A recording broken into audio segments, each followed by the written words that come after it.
Le sujet avec l'arrivée de l'IA générative, c'est que avant de parler de gain de productivité, quelle est la finalité de tout cela? Quel est le projet d'entreprise? Qu'est-ce que veut en faire l'entreprise de cette productivité? C'est pas tant le résultat qui nous importe que la manière d'y parvenir. Je pense que notre projet collectif humain, il est autant important que ce qu'on va en sortir, en créer. Tout ce qui se passe autour du travail, c'est ce désengagement, cet absentéisme, cette crainte parfois aussi des nouvelles générations de s'engager dans des projets d'entreprise où ils n'y trouvent plus aucun sens. Et ben en fait, si on n'y répond pas, si on ne soigne pas le mal, en fait, ces entreprises, elles auront personne. Bienvenue sur Harmony Inside, le podcast du collectif Be Harmoniste qui met en avant les entreprises qui concilient culture entreprise forte et succès business. Et alors, pour faire ça à encore plus grande échelle, Harmony Inside, c'est un podcast, mais c'est aussi un label qui distingue des entreprises qui sont alignées autour d'une culture forte, d'une stratégie claire et dont les collaborateurs sont engagés. En bref, des entreprises harmonieuses, comme celle que vous vous apprêtez à découvrir dans cet épisode. Alors, si le label vous intéresse, toutes les infos sont dans la description de l'épisode. Et d'ici là, bonne écoute. Bonjour Mathilde. Bonjour. Écoute, merci beaucoup d'être avec moi, ou presque avec moi, puisqu'on enregistre ça à distance, car je crois que toi, tu es en Bretagne, si je dis pas de bêtises. Tout à fait, ouais. Et tu as bien de la chance. Et donc, en plus d'être à Rennes, tu as passé 20 ans chez Mazars, qui s'appelle aujourd'hui Forvis Mazars. Et en fait, c'est hyper intéressant. Je suis très content de pouvoir faire cet épisode avec toi, parce que tu as vu se développer à long terme un de ces grands noms de l'audit et du conseil que quasiment tout le monde connaît. Et donc, du coup, avec la question que moi, je me suis posée au moment où on a eu l'opportunité de faire cet épisode ensemble, qui est comment est-ce que un de ces cabinets-là se distingue et se singularise sur un marché où tu as peut-être 5 ou 6 acteurs de rang mondiaux sur des activités qui sont très identiques, voire même pour certaines réglementées. C'est une obligation de faire la même chose. Donc ouais, pour commencer, qu'est-ce qui fait que Forvis Mazars est une entreprise qui est singulière? Ouais. Je dirais que quand on est le challenger de son industrie, est-ce que c'est pas une nécessité de se différencier? Après, nous, on a souhaité que ce soit sur l'aspect culturel, mais effectivement, il y a déjà la place au sein de notre industrie, en plus au sein d'une industrie réglementée qui fait que quelle est notre innovation approche ou produit, puisqu'on adresse un métier qui est réglementé avec certaines directives à suivre. Et donc c'est vrai que quand Mazars s'est créé à l'époque par Robert Mazars, qui est notre fondateur, maintenant aujourd'hui Forvis Mazars, et on en reparlera tout à l'heure, et ben l'enjeu c'était de savoir qu'est-ce qu'on proposait de différent au marché, et effectivement tout découle beaucoup des valeurs même de notre fondateur qui sont aujourd'hui bel et bien présentes et qui ont qui ont construit des fonctionnements internes, Robert Mazars, et c'est vraiment là-dessus qu'on a essayé de capitaliser pour nourrir cette différence culturelle, ces valeurs, pour se dire, on intervient dans une industrie où on fait la même chose que nos concurrents. Si je caricature un peu, on paye de la même manière. C'est un marché extrêmement concurrentiel et avec une grande transparence des salaires. Donc en fait, globalement, on s'aligne à peu près tous. Et donc, qu'est-ce qui va faire qu'on va venir chez avant Mazars, maintenant Forvis Mazars? Eh ben nous, on veut que tout se joue sur l'approche culturelle et l'ADN, les valeurs, donc cette fameuse dimension humaine. On va voir ce que ça veut dire. Mais c'est vrai que c'est beaucoup sur nos aspects culturels qu'on s'est différenciés pour proposer un projet très différent aux autres organisations qui aujourd'hui globalement évoluent dans un mode anglo-saxon, donc qui veut dire aussi une autre culture que la nôtre, et c'est vraiment cette différenciation qu'on nourrit au quotidien. Et on va rentrer dans ces sujets tout de suite, mais avant ça, pour que ceux qui nous écoutent sachent un peu qui tu es et d'où cette discussion part, est-ce que tu peux te présenter un peu plus en détail? Bien sûr. Donc, de fait, je m'appelle Mathilde. J'ai commencé à l'époque Mazars il y a 20 ans, septembre 2004, en tant qu'auditrice financière suite à mon stage de fin d'études. Et c'est assez intéressant parce qu'en plus, c'est très lié au sujet du jour. C'est que moi, j'ai senti quelque chose tout de suite, c'est que je n'avais pas postulé dans tous les cabinets. Je pense que je voulais davantage travailler chez Mazars que faire de l'audit. Et donc quand aujourd'hui j'entends le sujet des nouvelles générations, ils cherchent une ambiance de travail, des gens avec qui on avait travaillé au-delà de l'intérêt du poste, moi c'était clairement, déjà il y a 20 ans, j'étais complètement là-dedans. Les gens que j'ai rencontrés, je me suis pas, j'avais envie d'être dans cette organisation. Il se trouvait qu'ils recrutaient dans mon école pour de l'audit. Et au bout de 6 ans, d'ailleurs, j'ai bifurqué, puisqu'au bout de 6 ans, j'ai changé suite à j'ai saisi une opportunité interne pour évoluer dans les métiers RH. Et du coup, ça fait maintenant plus de 15 ans Hmm. et j'en suis la DRH depuis plus de 3 ans.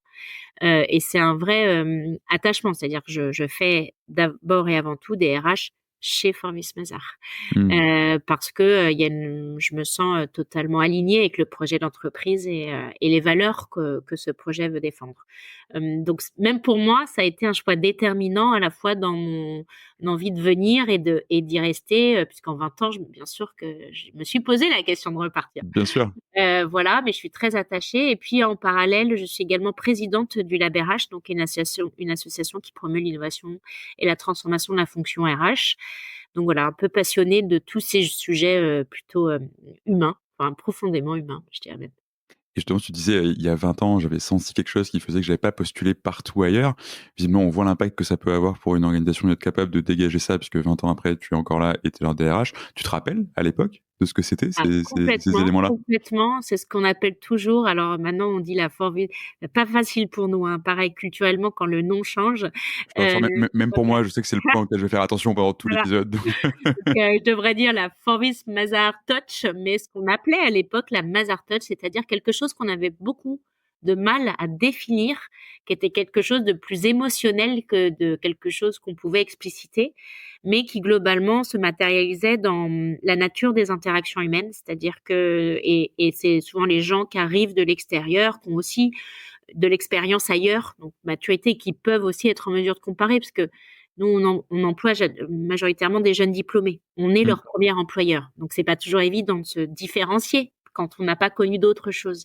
Mais les collaborateurs qui ont plus d'expérience qui nous rejoignent nous disent, bah, c'est cette humanité, ces valeurs humaines. Alors ça peut dire beaucoup et rien parfois, c'est souvent galvaudé, mais c'est les petites attentions du quotidien, c'est les sourires quand on arrive dans une entreprise, c'est la manière, c'est la proximité, je pense, dans nos relations, quels que soient les statuts propres au fonctionnement de notre industrie, la proximité, les projets qu'on défend, et une conviction qui est d'abord notre plus grande richesse, ce sont nos talents, et donc on a une grande responsabilité vis-à-vis d'eux. Je l'avais ressenti dès le premier jour. C'est un projet qui m'a parlé et que je veux redéfendre à mon tour, mais il n'y a pas un sujet qui n'est pas observé par le prisme de et pour nos talents, ça veut dire quoi? Mm. Ça veut pas dire que c'est le seul, mais à chaque question, il y a toujours le et pour nos talents, ça veut dire quoi? Donc c'est vrai que c'est vraiment au cœur de notre ADN de se dire nous ne serions pas aujourd'hui où nous en sommes si nous n'avions juste pas eu autant de talents à nous rejoindre une partie ou toute partie de leur carrière professionnelle. Et justement, tu disais, on a vu les valeurs que portait le fondateur de Mazars, donc Robert Mazars à l'époque, évoluer, etc., etc. Donc aujourd'hui, il y a presque 100 ans d'histoire, donc j'imagine que la culture a dû un peu évoluer. On en reparlera aussi, se transformer, être un peu challengé par le rapprochement que vous avez vécu avec Forvis pour devenir Forvis Mazars. Aujourd'hui, alors où on se parle, comment est-ce que tu la décris, cette culture Mazars? Ben, en fait, c'est difficile parce que on commence, ça c'est un sujet, à l'expliciter davantage du fait des transformations organisationnelles, le fait qu'on ait de plus en plus de turnover et surtout des gros volumes de recrutement. Donc il y a un sujet de la manière dont sont renouvelées les équipes qui impacte la Mm. culture, le fait qu'on a embauché beaucoup de gens avec de l'expérience et notamment venant aussi de d'autres cabinets avec d'autres cultures. Donc le sujet de préserver sa culture, savoir d'où on vient, comment on la préserve, nécessite d'expliciter des choses dont on se posait pas la question par le passé parce que c'était par mimétisme et transmission inconsciente. Mm. J'arrive et en fait, on appelle ça des bébés Mazars. Parfois, on se dit, on a Mm. l'impression d'être dans une secte, mais on a un verbatim. Moi, je le résume comme être à la maison, en famille. Alors, on peut avoir le débat, est-ce que dans le boulot, moi, je crois à l'amitié professionnelle, je crois aux relations fortes aussi dans le travail. On n'est pas obligé d'être ami avec tout le monde, mais c'est un élément déterminant dans l'envie de faire projet collectif. Et donc ça, c'est vraiment, voilà, effectivement, la manière dont je déterminerais les choses, c'est une famille, enfin en tout cas cette notion d'humanité au sein de Mm. l'organisation. Bien sûr, ça voulait pas dire la même chose il y a 40 ans, il y a 20 ans, aujourd'hui ou dans 10 ans. Donc en fait, c'est quand on est une entreprise de 1000 personnes ou de 5200 maintenant aujourd'hui en France, parler d'humanité ou d'être comme en famille, ça veut bien dire d'autres choses. Et moi, en 20 ans, j'ai bien vu. À l'époque, on était peut-être 90 jeunes diplômés à être intégrés par an. Aujourd'hui, on en embauche Un peu 500. plus. Mm. Donc rien que des jeunes diplômés, voilà. Donc on se dit bah oui, ça évolue énormément, mais en fait et du coup c'est plutôt se dire ça doit d'ailleurs évoluer. Sinon cette culture elle n'est pas en prise avec son temps non Mm. plus. Ces valeurs sont pas en prise avec son temps. Il y a des choses, je dis en 2024. C'est nécessaire et je pense qu'on re-questionne en fait à chaque époque ou à chaque nouvelle tranche, enfin période, de dire en fait un cabinet humain, ça veut dire quoi aujourd'hui avec ce qu'on sait, on sait ce qu'on doit faire. Par exemple, un exemple concret. Je pense qu'il y a 40 ans, les sujets de parentalité n'étaient Mm. pas débattus de la même manière dans la sphère sociétale, voilà, en société qu'aujourd'hui. Et donc, en fait, ça nous rendait pas moins humains, même si on pensait pas tous les programmes de parentalité qu'on a aujourd'hui. Mm. À la fondation, à la création de Mazars, les valeurs humaines, ça voulait dire que, par exemple, quand Robert Mazars est parti, il a donné son cabinet à ses associés en disant ce travail, on l'a fait ensemble et donc, en fait, je le distribue et ça a été un acte fondateur chez nous où, en fait, les associés, sont responsables et rémunérés une période d'accompagnement au sens une période de vie au sein de l'organisation, mais quand ils partent, ils ne valorisent pas en fait leur part. Pourquoi? Parce qu'en fait, ça appartient au collectif, comme Robert Mazars l'avait verbalisé en disant je donne mon cabinet à mes associés, je ne retire que ma mise de départ. Pourtant, ça valait pas la même chose entre le jour où il C'est l'avait certain. créé et le jour où il l'a quitté, en se disant cette valeur, je l'ai pas créée toute seule, elle est à nous, elle est à vous, donc je vous la laisse. Bah aujourd'hui, comment ça se transmet en 2024? C'est plus cette époque-là, mais par exemple, c'est le sujet de l'actionnariat salarié, puisque notre actionnariat est ouvert à des personnes autres que nos associés. C'est comment on partage la valeur, comment on communique aussi sur nos résultats. On est un des rares cabinets à publier nos résultats. On est très transparent avec nos équipes. Donc, ça veut dire que parler du partage de la valeur n'est pas un sujet tabou, sinon on ne publierait pas nos comptes, on ne voudrait pas présenter Mm. de manière transparente. Donc voilà, donc ça a évolué dans la mise en œuvre, mais la philosophie, en fait, elle reste la même. Et c'est d'ailleurs important de s'assurer que le fil, il reste le même. Mm. Et justement, on parlait de singularité pour commencer cette discussion, et on parle de cette culture de la manière dont elle est vécue. Là, tu parlais du côté amitié, de la proximité qu'on peut avoir.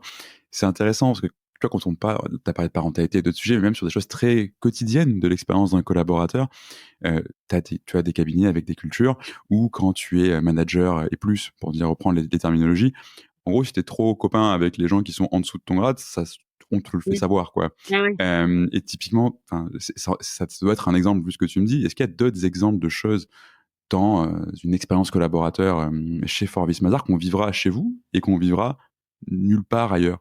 Bah, oui, enfin, Ou en tout cas, pas de manière majoritaire ailleurs. quand on a Voilà, l'ambition, bien sûr.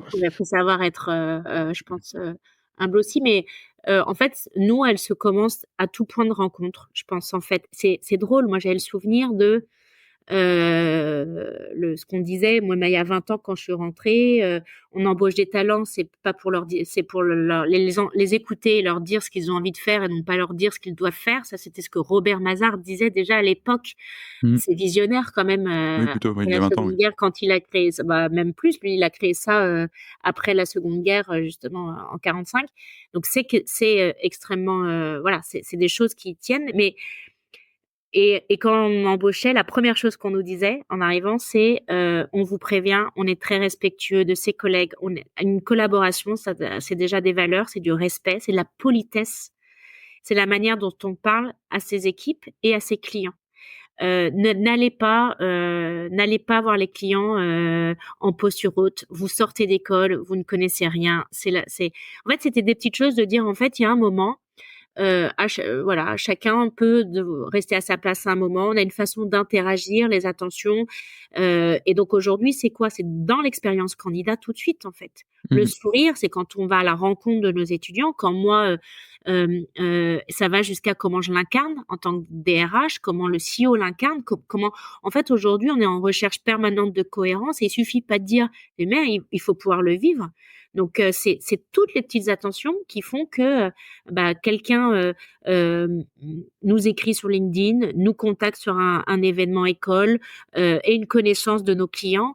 l'humanité, elle s'arrête pas, elle commence pas au banc de notre entreprise et voilà. Pour nous, c'est un état d'esprit qu'on a avec l'ensemble de nos parties prenantes, Mm. et ça permet d'avoir de la cohérence aussi et de l'alignement.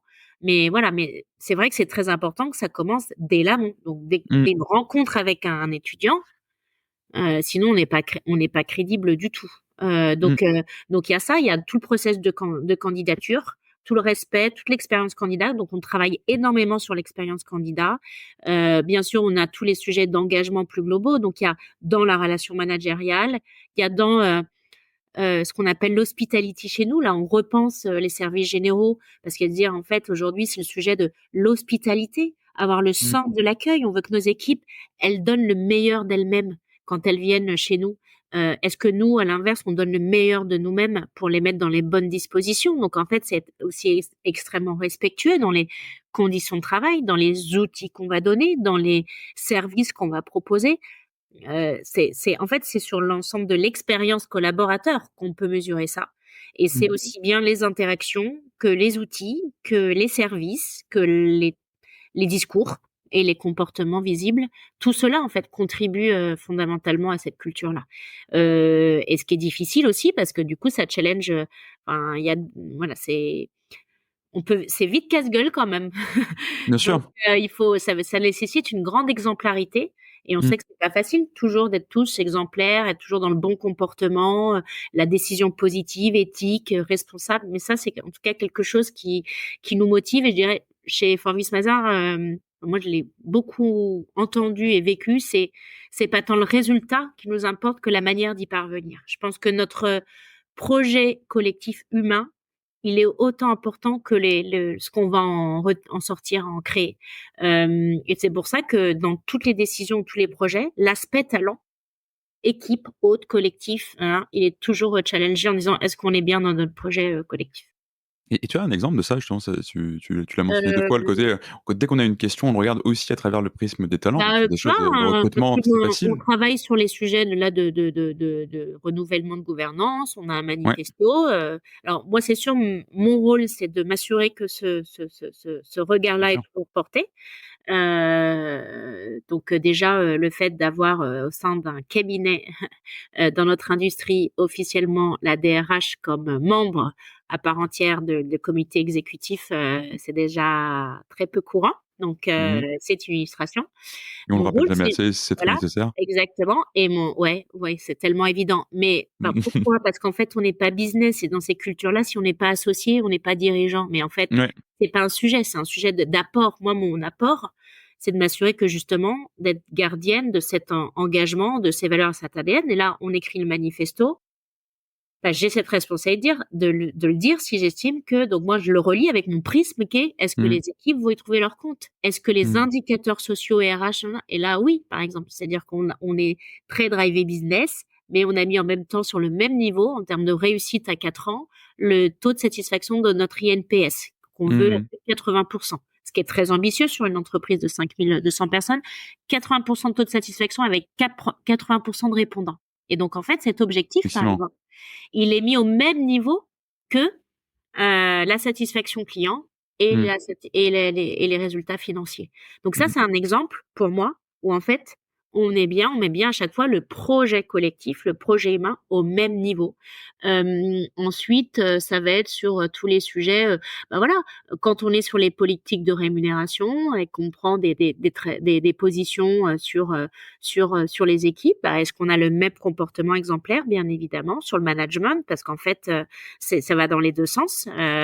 Quand on gagne, quand on perd. Donc en fait, voilà. Et le sujet de la manière dont est pensée la rémunération de nos salariés, de nos associés, est très respectueuse aussi de la part qu'on laisse aux équipes. Donc voilà, l'attention aux autres, c'est dans le partage de la valeur. L'année dernière, on a fait des résultats exceptionnels en 22-23, Mmh. et on en a partagé la moitié avec nos équipes. Donc et en fait sur un voilà sur ou encore cette année, on a lancé un grand programme où, pour écouter nos équipes sur qu'est-ce qui leur donnerait envie de s'engager durablement chez nous dans la durée.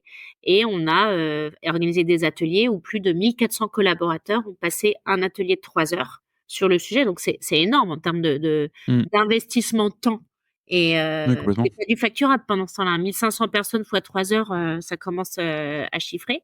Mais parce que pour nous, c'est essentiel d'écouter nos équipes, de co-construire l'avenir, et c'est très important. Donc, c'est des indicateurs de, oui, ça n'est pas qu'accessoire. Non, c'est d'ailleurs une de nos préoccupations premières. Et justement, je voulais aller là-dessus, tu vois, tu parles d'investissement en temps, en argent, de plein de manières. Euh, et c'est souvent une objection qu'on peut entendre quand on travaille sur ces sujets de culture, humain, RH de manière générale. Tu as un côté parfois très héroïste, donc tu peux choisir l'approche un peu d'esthète qui est de dire justement que la manière compte autant que le résultat, et c'est une conviction que je porte à Mm. 100%.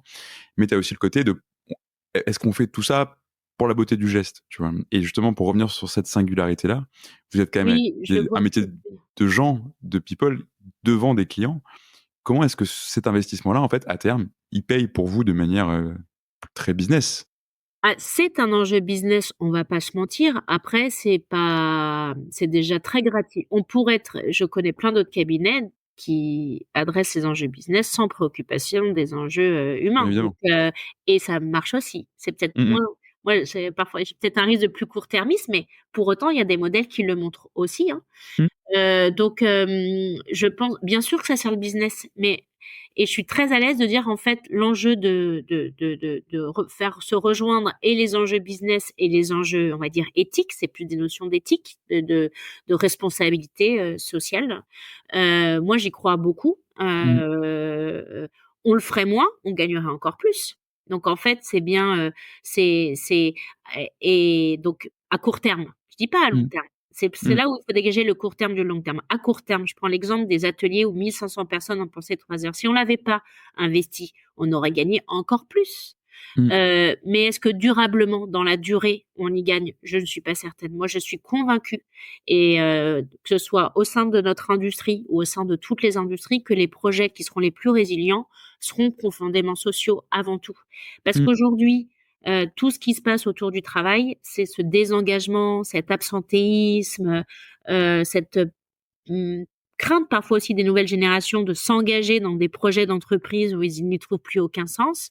Et ben, en fait, si on n'y répond pas, si on ne soigne pas le mal, bah, en fait, ces entreprises, elles auront personne, et c'est pas l'IA, enfin moi oui, alors il y a certains, mais je veux dire, c'est pas ça, l'enjeu. Je suis convaincue, ce seront les entreprises, humaines aussi qui seront les plus durables, parce que Mmh. plus on s'approchera dans le futur des enjeux climatiques et sociaux, plus il ne restera que ça, tout simplement.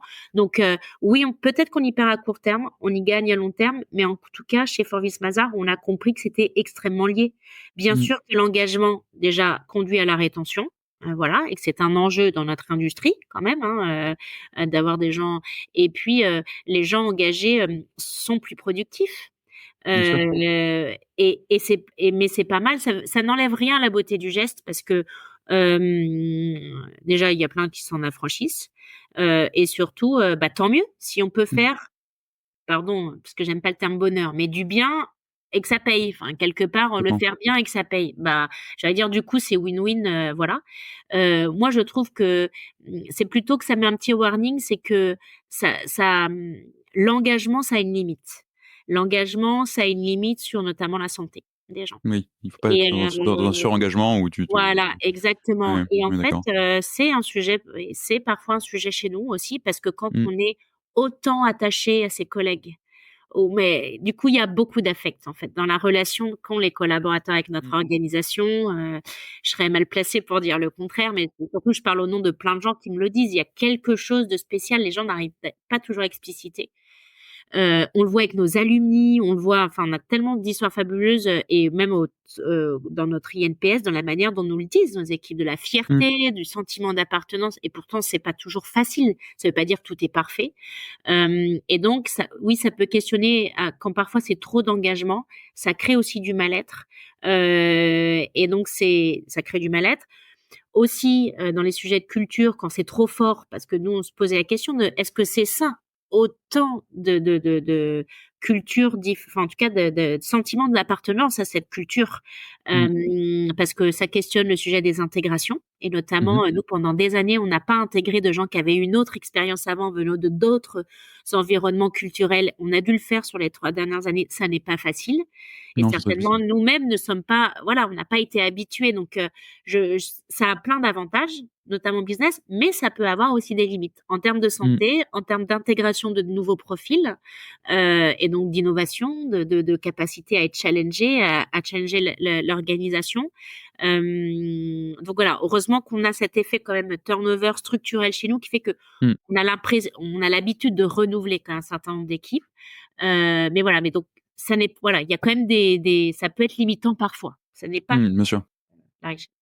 Et en même temps, je vais revenir sur cet aspect turnover dans un instant, mais avant ça, tu parlais des aspects aussi éthiques, de l'engagement, et cetera. Donc, il y a évidemment la notion de surengagement et de santé mentale, et cetera, qui est un vrai sujet. Mais dans votre secteur, ça a d'autant plus de sens pour moi de travailler sur la culture et le fait d'avoir des gens qui sont attachés à l'entreprise, qui ont envie de la représenter correctement, etc. Parce que une des rares fois où j'ai entendu parler de culture autrement que dans des problématiques RH, c'était à l'époque, tu sais, des grandes crises dans les banques et où on parlait de la culture sous l'angle du risque, en fait. Quand tu as des gens qui sont presque des mercenaires, entre guillemets, ils vont pas forcément avoir la conscience professionnelle et l'éthique d'aller jusqu'au bout. Et enfin, il y a ce côté, ce que tu gagnes en termes de business à court terme, etc., mais aussi ce que tu peux y perdre en termes de risque réputationnel, même de sanctions financières, etc., sur des métiers de l'audit qui sont extrêmement réglementés et où tu as tous les 4 jours, enfin, on va citer que Enron pour prendre le plus connu de très loin, mais tu en as des beaucoup plus récents, des scandales qui éclaboussent un peu ce Ouais, genre ouais, d'entreprise, quoi. ouais, complètement. Non, non, ça peut être des sujets de risque. Et puis, une culture, ça se décrète pas tant que ça. Mmh. Enfin, en tout cas, ça se construit dans la durée. Aujourd'hui, parfois, je dis, mais on voudrait changer de culture chez Forvis Mazars. Bah, vous changez tous les gens, en fait. Parce que Oui. les gens aujourd'hui qui constituent l'organisation, c'est eux qui ont créé cette culture. Ils sont, Mmh. pour certains, ils n'ont connu que ça. Et en plus, nous, dans une industrie où où si la culture nous va pas, ça va, on a beaucoup d'opportunités de sortie. Donc, d'ailleurs, c'est ça qui est très intéressant. C'est pourquoi les gens restent, puisqu'en Mmh. fait, la plupart des gens partent. C'est bien parce qu'ils sont attachés. Alors, il y a leur métier, bien évidemment, mais l'aspect culturel est très important. Je pense que les gens comme moi, qui ont plus de 20 ans d'ancienneté dans l'organisation, les premières raisons qui vont nourrir, c'est des aspects plutôt culturels, humains, relationnels, Mmh. notre projet d'entreprise qui nous porte. Et donc, mais en même temps, on nous demanderait, faut tout changer. Enfin, moi, demain, on me dit les valeurs, c'est plus du tout les mêmes, on va changer de projet d'entreprise. Bah, ce sera, Ce voilà, sera compliqué, ouais. ce sera Et ça peut-être ça avec marche, moi, certainement. et voilà, ça Voilà, marchera pas si pas on changer tous les n'impose jours. pas aux gens, c'est les gens qui adhèrent à une culture. On ne leur Bien impose pas sûr. une culture. Et c'est même eux qui la font et qui la font vivre. Et donc justement, tu as parlé de ce côté turnover, parce qu'on a parlé de rétention, mais dans l'univers audit conseil, tu as un turnover structurel qui est assez élevé. J'ai pas le chiffre chez vous, mais les chiffres que j'ai pu entendre à une époque, c'était du 25, 30, 35%. Je sais pas si je suis pas trop à côté de la plaque. Mais ça veut dire que tu as quand même ça qui se passe. Tu as ce côté, c'est le premier employeur, et souvent, c'est une notion d'employabilité, c'est presque un troisième cycle universitaire, des Mmh. fois, les Ouais. premières années de conseil. Comment tu gères ce côté structurellement, on a fait ce choix-là d'avoir des gens qui viennent et qui partent, et c'est normal, dans le fait que la culture se perde pas en 3 générations, quoi. Ouais. Bah, c'est tout le moi, parfois, j'avoue que je suis moi-même, hem, un peu étonnée, enfin impressionnée. Il y a un mécanisme, en tout cas, c'est de la transmission intergénérationnelle, ça, c'est Mmh. sûr. On a quand même encore aujourd'hui alors ça sera peut-être de moins en moins, mais d'avoir des gens qui ont beaucoup d'ancienneté et surtout qui auront fait toute leur carrière au sein de l'organisation. Et chez nous, faire toute sa carrière, ça veut dire bien souvent, bah, commencer tout jeune et finir à un certain niveau, et quand on finit, bah, on est en train de retransmettre à la génération suivante, puisque notre projet d'entreprise, il est forcément, c'est un sujet de transmission intergénérationnelle. Les Mmh. associés seniors vont léguer leurs associés aux associés juniors, issus même, qu'est-ce qu'on dit chaque année quand on intègre les centaines de jeunes diplômés qui nous rejoignent, c'est parmi vous, il y a les futurs dirigeants de l'organisation. parmi Mmh. vous, il y aura les futurs associés, les futurs managers, enfin, voilà, pas tous. Un certain nombre d'entre vous partiront, mais ceux qui resteront feront Mmh. cette direction-là. Donc en tout cas, il y a une vraie prise de conscience que c'est un relais et voilà, qu'on transmet un bâton, si je puis dire, de génération en génération. Après, effectivement, fort turnover. Alors effectivement, structurellement, historiquement, il est plutôt un peu au-delà de 20%. Mmh. Voilà, ça va entre 22-25%. Mmh. Post-Covid, il a pu atteindre des 35%. Alors beaucoup, surtout aussi dans les activités de conseil. Mmh. Dans les métiers réglementés, audit, expertise comptable, c'est des métiers qui sont exigeants tout autant que le conseil. Mais en tous les cas, il y a quand même, enfin, je dis pas que dans le conseil, il y a pas de sens. Si on a un leadership et une organisation qui donne du sens, tous les métiers ont du sens. C'est vrai que de par la notion de métier réglementé du commissariat aux comptes, hein, c'est par définition, on est un tiers de confiance, on vient Oui. s'assurer que voilà, les choses sont bien faites, etc. Donc c'est aussi une façon d'y voir du sens. Pour autant, on a beaucoup de turnover. En fait, je pense qu'on a assez rapidement compris qu'il y a des choses structurelles, ça sert à rien de lutter. Donc en fait, comment on en fait plutôt des opportunités? On a beaucoup de taux de turnover. Ok, faut voir le côté positif. Bah, je peux vous assurer qu'en tant que DRH, et moi donc beaucoup de gens qui partent, nous notre enjeu aujourd'hui, c'est de donner envie de rester. Mmh. C'est sûr. Alors, la situation était pas forcément la même il y a 35 ans dans les cabinets, mais aujourd'hui, on est sur un marché du recrutement, un marché des compétences qui est de plus en plus tendu. Et donc, en fait, nos enjeux en cabinet, c'est de courir après les ressources, c'est de faire en sorte qu'elles soient qu'elles restent là plus longtemps. Il y a le sujet des métiers, puis il y a les aspirations générationnelles qui fait que les jeunes aujourd'hui ne se projettent plus. C'est plus un modèle préconçu de réussite de dire je vais faire 20 ans, 5 ans dans la même boîte. Donc déjà, il y a quand même une notion d'engagement et de fidélité à l'organisation moindre. C'est pas par égoïsme, c'est juste de se projeter moins longtemps. Et donc c'est vrai qu'aujourd'hui dans notre industrie, ma responsabilité, c'est plutôt de donner envie de rester que de gérer des départs. Bah, c'est quand même plus sympa comme rôle parce que moi, Bien du sûr. coup, mon enjeu aujourd'hui, c'est de travailler sur l'engagement plus que des plans de départ. Donc parfois il y a voilà, faut y voir les opportunités. Ça veut dire que les missions RH adressées pour les collaborateurs, bah oui, il y a un sujet de c'est pas faites tout ce que vous voulez et totalement à la merci d'eux, mais dans la dimension, notre enjeu c'est d'attirer les meilleurs, de leur Mmh. donner envie de rester et donc être dans dire bah de penser les leviers suscités d'engagement. Et la culture encore une fois en fait partie. Et dans la transmission, eh ben, il faut justement qu'on veille. Quand on recrutait que des jeunes diplômés, c'est quelque chose qu'on arrive à faire parce qu'en fait, encore une fois, rien qu'opérationnellement, au day-to-day, on est dans de l'intergénérationnel et en Mmh. fait, il y a beaucoup de choses qui, en plus, nous, on est dans une culture enfin, pourtant ou pas. Il faut savoir qu'on vient d'une culture du verbal, plutôt latine, hein, culture Mmh. française. Et donc, on l'avait pas explicité, mais comme au quotidien, on était dans intergénérationnel, même avec autant de turnover, ça marchait très bien. Parce que les jeunes, quand ils arrivaient, ils partaient des semaines avec des encadrants, ils partent en mission ensemble, et on sait que c'est à ce moment-là que la culture se transmet. Notre problème aujourd'hui, c'est pas le turnover, c'est le travail hybride. Peut-être le turnover, mais c'est surtout le travail hybride. C'est Mmh. l'hybridation des modes de travail, parce qu'en fait, beaucoup de choses se transmettaient, beaucoup de choses de la dimension culturelle, pardon, se transmettaient par mimétisme. Quand je suis au bureau, je regarde comment les gens se parlent, je vois là, et en fait, j'intègre la culture, la manière de se parler, la manière de s'habiller, la manière de se Bien sûr. comporter. C'est tout ça la culture.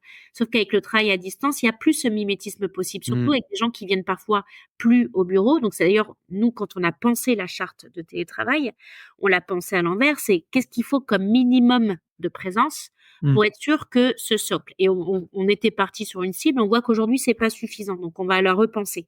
C'est pas on revient en arrière sur le télétravail, c'est que justement notre seule obsession c'est comment on préserve et on transmet cette culture. Et cette culture, c'est aussi la culture du travail bien fait, la culture de l'excellence, la culture comportementale, managériale, etc. Et donc c'est ça qui est notre complexité aujourd'hui. Comment Mmh. on transmet cette culture alors qu'il y a moins de mimétisme ou de faits observables. Et puis effectivement, il y a aussi que dernièrement, on a recruté beaucoup plus d'expérimentés puisque c'est Oui, un vrai sujet bien sûr. de notre industrie. Et là, ça questionne autre chose, c'est intégrer des gens qui ont déjà une culture ou qui ont vécu une culture. Et là, bah, c'est les mêmes sujets qu'on trouve dans les sujets de fusion, acquisition, voilà, le sujet d'intégration, c'est comment on protège une culture face à une autre.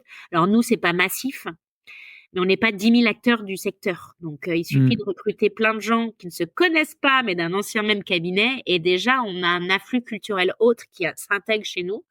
mm, Voilà. Bah, nous, aujourd'hui, on se dit, va falloir vachement mieux l'expliciter. Parce qu'en fait, mm, avant, par mimétisme, on n'avait pas besoin de l'expliciter. Et aujourd'hui, il va falloir qu'on explicite. Donc, on a écrit beaucoup plus de choses, écrit ce mm, qu'on pouvait pas faire chez nous d'un point de vue culturel, ce qu'il fallait faire mm, pour tous les niveaux, etc. Et on va continuer parce que c'est extrêmement important et pour ces raisons digitales et mm. de recrutement pour la préserver. Oui, et tu as ce côté de la transmettre, et donc effectivement, la nécessité de l'expliciter. Et puis tu as un autre sujet, à mon sens, dans une organisation comme la vôtre, qui fait 40 000 collaborateurs partout dans le monde, c'était aussi le sujet de l'homogénéité. Comment tu fais pour que, si demain quelqu'un du bureau de Paris va au bureau de Singapour, ça- il soit toujours chez Mazar, quoi, Ouais. chez Service Mazar. Et ça, comment est-ce que vous arrivez à le faire? Parce que tu as aussi le respect des différences culturelles au sens Alors, il y a les différences national et local. culturelles, il y a les différences culturelles, mais en fait, c'est la mobilité. Pour ça, la Mm, mobilité, c'est top. mm, Parce que on développe beaucoup la mobilité métier, la mobilité géographique. Mais mhm, à l'origine de Mazar s'est construit depuis la France en envoyant des francophones, donc des collaborateurs formés en France à mhm, l'étranger. Au début, c'est comme ça. Et donc, en fait, on a aujourd'hui beaucoup de francophones qui ont connu l'ADN et la culture de Mazar et qui sont allés la développer. D'ailleurs, dans beaucoup de campagnes de mobilité internationale, il y a des campagnes où on a un certain niveau d'expérience selon la finalité. On attend un niveau d'expérience parce que on sait que on va être en partage. Aujourd'hui, maintenant, on a 90 pays et puis on va bientôt fêter nos 80 ans mhm, d'existence. Donc, on commence à être à arriver à maturité dans plein de pays, mais il y a encore des pays moins matures et il y en a et pendant longtemps qui l'étaient pas. Et donc, c'était cette migration quelque part qui permettait de mettre à niveau. Après, on s'est beaucoup développé aussi par croissance externe. mm, Et là, ça questionne. C'est le sujet aussi avec Forvis aujourd'hui, qui est mm, de culture, qui est un acteur américain. mm, Alors que nous, on s'est toujours présenté comme l'acteur non anglo-saxon au sein de notre industrie. bien sûr. Et donc, ça a beaucoup questionné ce rapprochement avec Forvis, mais non, parce qu'en fait, la manière dont c'est monté, nous sommes deux acteurs indépendants. C'est-à-dire qu'on on sait très bien que les aspects culturels sont aujourd'hui vraiment notre ADN et notre acteur différenciant, mais aussi pour nos clients, même si aussi dans la manière de penser notre métier, sur des sujets, il y a des sujets aujourd'hui de souveraineté, il y a des sujets aussi il faut porter une voix dans son industrie et si on va tous vers une culture anglo-saxonne, en fait, se Mm, questionne, le monde ne peut pas être régi par des modes anglo-saxons notamment. Donc en fait, en plus, on croit qu'on a une vraie part de responsabilité à rester cet acteur indépendant qui n'est mm. pas d'organisation et de culture anglo-saxonne, mais on affiche Forvis. Mais en fait, la Alors justement, manière dont on s'est pensé, ça a été pensé pour dire nous allons y tirer tout le meilleur de la synergie, mais nous allons aussi protéger notre propre actif, qui mm, est le fait qu'est notre culture. Donc, ça n'est pas une opération capitalistique. On reste deux acteurs indépendants. Mais nous souhaitons adresser un marché commun pour justement garder l'un et l'autre notre indépendance dans un secteur qui se concentre, mhm, en ayant des synergies. On pensait que nous, on avait beaucoup plus de choses à partager. Donc, en fait, c'est une sorte de coopétition. Ça, je pense, c'est un véritable enjeu aujourd'hui. Dans certains marchés, dans certaines industries, on peut voir des concurrents, on peut voir aussi des coopétiteurs, pardon, et c'est une façon aussi de garder, d'être agile, d'avoir une mm, force de frappe plus importante, mais de garder son indépendance et d'abord culturelle en fait. mm. Alors justement, tu as parlé de cette indépendance et ces modalités de gouvernance. Ah, bon, déjà, quand tu fais tout ce travail-là pour avoir une culture homogène et que tu la secoues d'un seul coup avec un rapprochement, avec un acteur qui en gros vous fait changer d'échelle Ouais. quand tu crées Forvis Mazars, il y a forcément des choses qui se passent au niveau culturel. Il faut rajouter à ça le fait qu'un cabinet comme Forvis Mazars, tu as la notion de partnership en termes de gouvernance qui est complètement différente de ce qu'on peut voir ailleurs, au sens où t'as pas entre guillemets tes actionnaires de sociétés cotées, etc., ton board qui les représente et ta structure de direction opérationnelle, mais ça peut aller jusqu'à un partenaire une voix. Je sais pas exactement Ouais, comment c'est structuré chez exactement, vous. C'est ça, ouais, c'est ça. c'est exactement ça. Et alors c'est un peu différent, c'est que chez Forvis, ils sont une identité, une voix. Mm. Mais nous, côté Mazars, 80, enfin, il y a autant de voix que d'associés internationaux chez nous, parce qu'on a plusieurs, enfin, voilà, Plusieurs types d'associés. Ouais. internationaux. Et ça, c'est notre mode. On est singulier. On est le seul partnership comme ça, où tous Mm. les associés, en droit de vote, en opinion, en voix, ont le même poids qu'ils soient associés à Paris, à New York, à Madagascar, au Pérou, voilà. Il n'y a pas de filiale, de groupe, enfin voilà, de structure qui détient les autres, etc. C'est un partnership totalement intégré. Ils sont tous égaux en droit de vote. Donc de toute façon, c'est pour ça qu'un sujet de changement culturel, il faudrait que l'ensemble de nos associés veuillent, soient alignés, alors que la plupart sont encore aujourd'hui chez nous parce qu'ils aiment la culture Mm. actuelle. Donc oui, de toute façon, c'est des modèles où c'est voilà. En tout cas, c'est pas un sujet de direction ou voilà de coup de barre. On va dire on va un coup par là parce que c'est pas possible. On a beaucoup d'associés à convaincre. Euh, voilà. Mais en même temps, il faut aussi apprendre à s'ouvrir à d'autres cultures. Et là, je parle pas au sein on va dire, de la partie Mazar, mais voilà. Oui, et c'est tout l'enjeu avec cette opération Forvis. On est différents. On souhaite garder nos cultures différentes. Ce qu'on a dit à nos équipes, nous, enfin moi je dis à mes collaborateurs en France, ben, rien va changer. Forvis, c'est Mm. nos meilleurs amis en fait maintenant. Donc Mm. c'est plutôt des choses qui nous rapprochent, qui nous donnent envie de faire quelque chose ensemble. On n'a pas besoin d'être les mêmes. Et chacun va garder ses spécificités et nos fonctionnements et notre culture, elle va totalement changer. Je pense que le sujet, c'était de s'assurer qu'on partageait suffisamment de valeurs en commun pour Mm. se dire que voilà, on a envie d'avancer ensemble, mais après, chacun va garder sa culture. Mm. Mais en plus, c'est avec des sujets d'exclusivité territoriale, donc c'est très bien parce que selon les pays, la culture au travail n'est pas la même. Donc, ils sont aux États-Unis, ils Mm. pilotent les activités aux États-Unis, nous, le reste du monde, on est issu de culture française, puis européenne, et on assume et ça fonctionne très bien. Et surtout, on souhaite que ça reste ainsi. Mm. Et tu viens de dire, je disais aux équipes, rien va changer pour aller sur cette thématique des choses qui changent. On C'est est les sur des fondamentaux, hein. Oui, bien sûr, mais Le justement, fameux fil rouge, tu sais, le fameux fil rouge, ça change sans changer. exactement. Et justement, des changements, t'en as qui arrivent et c'est pas nouveau. Il y a déjà 5, 6, 7 ans, je me rappelle qu'on nous expliquait en cabinet que bientôt il y aurait un seul auditeur pour faire tous les comptes de la Société Générale. Je dis n'importe quoi. Là, aujourd'hui, t'en as une grosse équipe quand même, Ouais. parce qu'on pouvait automatiser. Et puis maintenant, aujourd'hui, c'est le même discours avec l'IA. En gros, t'as parlé du travail à distance. Mm. Euh, Comment est-ce que aujourd'hui, chez Forvis Mazars, vous appréhendez des transformations qui sont potentiellement structurelles de la manière de faire votre métier Ouais. dans un métier de people, encore une fois? Euh, Bah, c'est toujours pareil en fait, c'est que tu poses la question, mais on est en plein dedans. Alors c'est pas nouveau, on l'a initié il y Non, a bien sûr. déjà un temps, mais on est en plein dedans sur la Mm, révolution dans la manière de conduire nos métiers.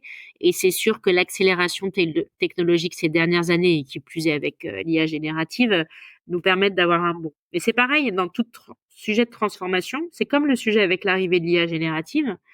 C'est que avant de parler de gain de productivité, quelle est la finalité de tout cela? Quel est le projet d'entreprise? Qu'est-ce que veut en faire l'entreprise de cette productivité? Est-ce que nous, demain, on se dit, bah, en fait, l'IA va tout faire à la place de nos collaborateurs, donc chic, chic, chic, on n'aura plus d'emmerde de recrutement, et mm, puis on va maximiser les résultats financiers? Bon, bah non, parce que nous, en fait, notre projet, c'est aussi important, les gens avec qui on le fait, que donc en fait, si on est là, c'est parce on a cette dimension collective. Donc, nos associés les premiers nous disent non mais moi je veux pas passer avec des robots. Nous on mm, veut pas. Enfin voilà donc du coup dans cette transformation là qui est un des sujets des transformations des métiers, c'est toujours se dire et la part de voix pour les talents elle est laquelle? Quand on fait une transfo, qu'est-ce qu'on va gagner financièrement? Quel va être l'apport en termes d'attractivité? Quel va être l'apport pour nos collaborateurs? Quel va être l'apport même pour nos associés d'un point de mm, vue humain? C'est toujours questionné. Il y a toujours la dimension qu'est-ce que ça veut dire pour les équipes? Est-ce que ça leur apporte plus de valeur, plus de richesse, plus d'employabilité, plus d'intérêt à leur métier? Et donc en fait, Là, on a notamment, on a lancé un énorme projet de transformation sur les métiers de l'audit. Et en fait, il y a tout le champ de qu'est-ce que ça veut dire pour la politique talent? Qu'est-ce que ça veut dire Mm. demain d'attractivité?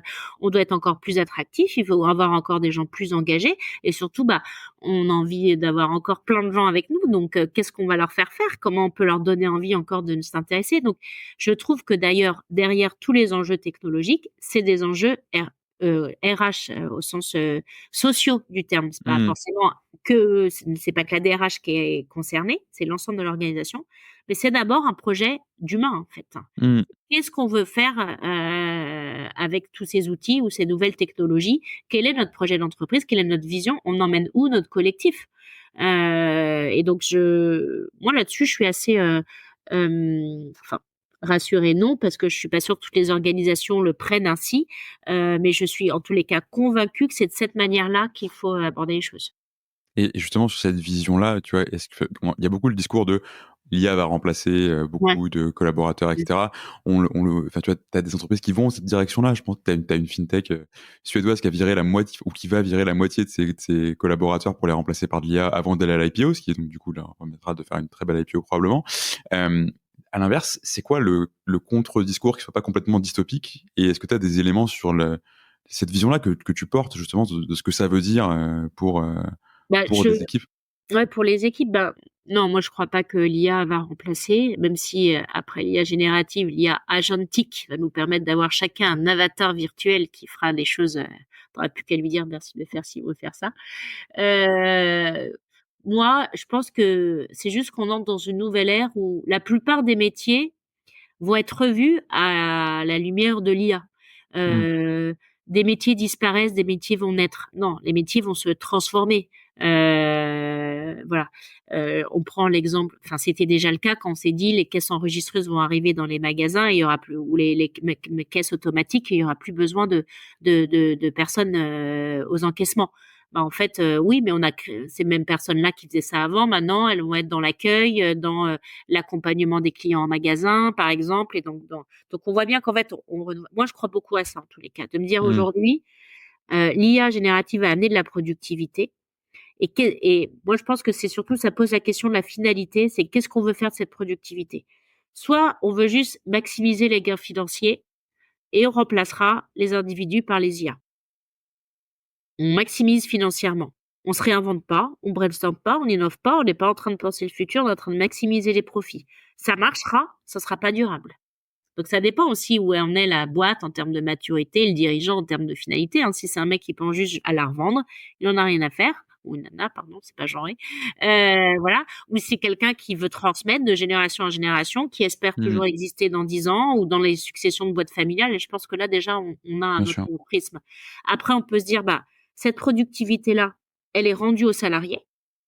Ce qui, dans notre industrie, n'est pas déconnant, en tout cas en partie, parce qu'on sait que les sujets d'équilibre de vie, pour rester durablement, on a beaucoup évolué au sein de notre industrie sur l'industrie. Et là, je dis pas que au sein de Forvis Mazars, mais même d'autres acteurs. Pourquoi? Parce qu'on sait que c'est un des enjeux cruciaux de rétention et d'engagement. Pour autant, dans la durée, ce sont des métiers exigeants, stressants. En fait, on a encore besoin de travailler sur cet équilibre de vie. Il faut baisser la charge mentale, professionnelle, le stress numérique, etc. Et moi, je pense que l'IA, la productivité qui est gagnée peut être rendue. Peut-être que du coup, les salariés, la fameuse semaine de 4 jours, on dit c'est pas du tout Mmh. possible. Peut-être qu'on travaillera un peu moins. Ça veut pas dire pas du tout. Je crois pas à ce que les individus de toute façon s'épanouissent dans le loisiveté. Mmh Donc mh. moi, je ne crois pas au fait qu'un jour on ne travaillera plus, que les machines feront tout. Déjà parce qu'on va mentalement, je pense qu'on va dépérir. Mais donc du coup, on peut la rendre aux salariés. Très clairement, chez Forvis Bazar, ça fait partie aussi des questionnements. On sait que ça va être moi au sein de mes équipes RH, je l'utilise. Le premier ROI que j'attends, c'est qu'elles bossent moins. Parce que je sais qu'elles ont Mmh. des grosses journées et mes collaborateurs, si je veux les garder longtemps, il faut qu'ils aient un meilleur équilibre de vie. Je le sais. Et donc, si l'IA déjà peut leur aider, j'aurai déjà mon ROI. J'en suis Mmh. pas à me dire que je recrute moins, hein. J'ai juste confort de travail. Mais après, je trouve ce qui est intéressant surtout, c'est que dans les métiers, que ce soit RH ailleurs, l'enjeu, c'est de se dire plutôt qu'est-ce qu'on fait à la place. Mmh. On donne à l'IA ce qui peut être fait plus vite, ce qui peut être plus pertinent et concentrons-nous là où on va avoir encore plus de valeur ajoutée par rapport à l'IA. Si on n'a pas plus de valeur ajoutée par rapport à l'IA, ne nous plaignons pas d'être remplacés par l'IA. Heureusement qu'on peut apporter plus de valeur ajoutée, mais moi, je pense sur des aspects beaucoup plus comportementaux, émotionnels, fameux soft skills. Mm. Et donc, en fait, on voit bien que d'ailleurs, la proposition de valeur repensée avec l'IA générative, elle va davantage vers l'expérience et l'expérience client, la satisfaction client, la satisfaction salarié dans les RH. On est en train de dire la technologie pour être tout ce on espère la valeur ajoutée complémentaire, c'est faire d'autres choses et notamment faire mieux son travail, plus en proximité.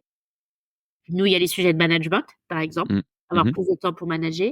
Il y a aussi pouvoir développer d'autres compétences. On le sait, hein, la CSRD, ces sujets-là qui sont très importants. Donc, en fait, on va pas être remplacé par l'IA. L'IA Mm. va faire ce que vous faisiez jusqu'à maintenant, et vous allez faire des choses plus intéressantes, qui sont nouvelles, Mm. qui sont en train d'arriver. Donc, en fait, votre métier, il évolue, et Mm. l'IA reprend une partie. Donc, pour moi, ça, c'est hyper intéressant intellectuellement et en termes de rétention et de sens au travail, avec la petite parenthèse que faut faire attention, le cerveau n'est pas fait non plus pour faire que des choses à haute valeur ajoutée, Mhm. non-stop. Je m'explique par là que parfois prendre 1 heure pour traiter ses emails sans réfléchir, ça fait du bien aussi. Pardon, je suis en mai. Donc voilà. Et la dernière voie qui, moi, je pense, est la plus responsable, c'est aussi de rendre une partie de cette productivité sur des enjeux sociaux et environnementaux qui Mm. viendront servir notamment les enjeux de CSRD et de, de, de valeurs extra-financières. Mhm. En fait, eh bien, peut-être, je crois à un modèle qu'on est en train de bâtir, c'est que le début, les gens y voient peut-être contrainte, mais moi, je crois aux entreprises dans le futur, je me dis celles qui existeront, c'est celles qui seront alliées la performance économique, la performance sociale et la performance environnementale.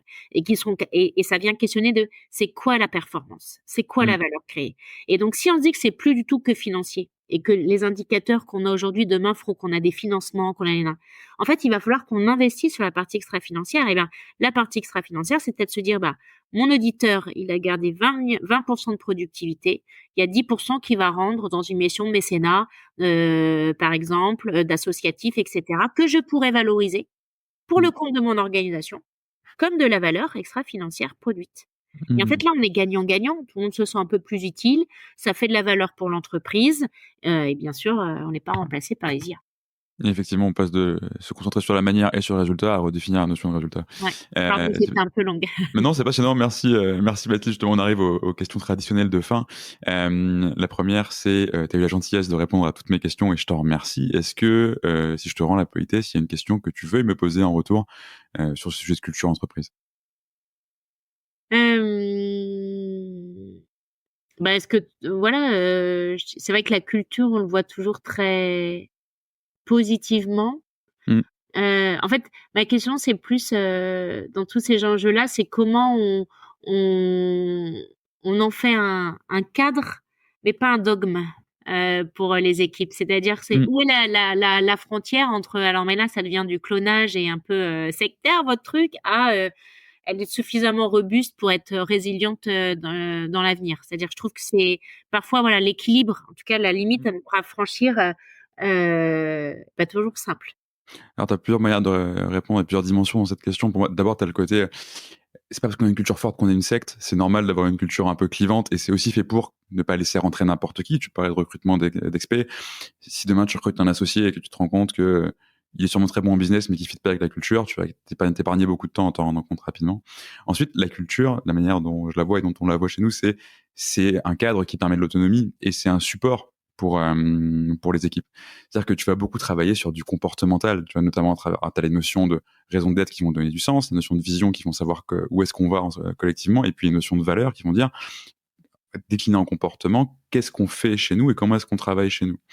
Et tu vois, et pour moi, l'idée, c'est d'avoir ce support-là qui soit décliné au plus près du contexte de tes équipes, c'est-à-dire, en gros, dans notre culture, être un junior, un senior, un manager, un senior manager, un associé, ça veut dire quoi?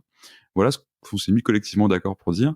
Et maintenant, sur ces comportements-là, toi, t'en es où? Et la discussion avec ton N+1, sur quoi tu as envie de progresser, sur quoi tu as envie de travailler, comment tu peux t'appuyer là-dessus pour devenir un meilleur professionnel? Parce que ça a du sens et ça a du sens chez nous. L'idée, c'est pas de dire, voilà, maintenant on a fait une grille, et ton N+1 va dire tu coches oui ou non, quoi. Donc, en fait, c'est un super support de développement et personnel et Mmh. professionnel. et à l'échelle, et quand tu le fais at scale, à l'échelle, ça a beaucoup d'intérêt pour une organisation, je trouve. Complètement. Donc, merci pour ta question. Et j'en ai une dernière pour toi. Ouais. Ce sera tant plus facile pour toi que tu as aussi donc, ce rôle que tu évoquais au début. Tu es après la présidente du Labérage, donc tu es entouré de tes pairs. Et donc, ma question, c'est quel serait le conseil que tu donnes à un de tes pairs, à un autre DRH, et pas forcément d'une organisation de 40 000 personnes, pour faire de sa culture entreprise un levier de développement pour l'entreprise? Moi, je pense qu'il faut toujours partir de l'existant, sauf à dire que tout est pourri dans sa boîte et qu'il y a rien à gagner. Mais encore une fois, je trouve que partir de ce qui fait déjà socle pour l'amplifier. Euh, Dès lors aussi que le dirigeant est aligné, c'est vrai que je me dis un dirigeant qui n'est pas aligné avec la culture qu'il observe de sa boîte, ça doit être chaud quand même, mais ça doit bien exister. Ça existe tout à fait, et ça passe nécessairement par une phase un peu douloureuse, et je le vois plus sur des entreprises en croissance rapide, Ouais, mais complètement. petites, Ouais, tu vois, que sur ouais, des groupes de votre taille, ouais, quoi. ouais. Oui, mais c'est vrai que dans l'hypercroissance, pour discuter beaucoup de par mon rôle au sein du LabRH avec des startups et notamment certains dans l'hypercroissance, c'est le sujet de la protection de la culture, et j'avais la chance d'en discuter avec Paul Saufplane, qui est le DRH d'Alan. Ah, trop bien. Et à chaque fois, on parle beaucoup des aspects culturels chez Alan, qui sont voilà très explicites pour le coup et qui peuvent être vus comme clivants, mais qui ont été l'ADN, et c'est une vraie force aujourd'hui. Enfin, c'est hyper intéressant d'en parler avec lui. Et c'est vrai que lui, son sujet, c'est qu'en étant hypercroissance, c'est perdre en fait un peu cette culture. Euh, mais mais à la limite, est-ce qu'on peut vraiment je dis pas que c'est fait sciemment, mais je pense que c'est plutôt on se laisse échapper, on laisse la situation échapper. Alors que je me dis parfois, imagine, il y a des gens qui doivent prendre des boîtes ou qui n'ont pas posé les éléments. Parce qu'à C'est là, ça. ils ont posé les éléments Et culturels. c'est Des souvent gens ça. qui n'ont pas posé, donc qui ont leurs propres valeurs, mais ils les ont jamais explicitées à leur collectif. Ils ont monté des équipes pour se rendre compte qu'un jour, leurs équipes n'incarnent pas du tout leurs propres valeurs. Donc là, tu as un désalignement profond, mais parce que tu les as pas cadrés dès le début. Et je me dis: «Waouh, c'est chaud». Donc là, peut-être tu as envie de faire un reset, pardon.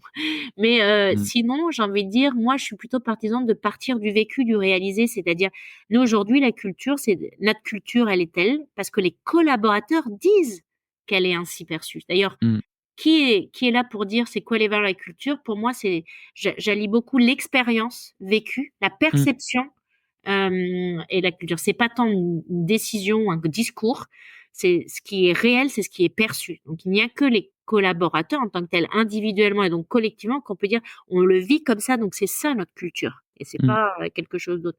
Donc c'est vrai que pour moi, ça part toujours d'un diagnostic, en tout cas d'un travail aussi exploratoire du qu'est-ce qui existe déjà, quels sont déjà le socle ou les valeurs partagées.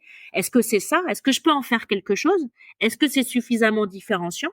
Est-ce que je veux l'accentuer dans un sens? Après, on peut la travailler, mais je pense qu'il faut partir du terreau, surtout si on est content des gens qui la constituent. Je suis 100% aligné avec ça. Merci beaucoup, Mathilde. Et merci pour cette conversation et cet épisode. C'était passionnant. Merci beaucoup. À bientôt.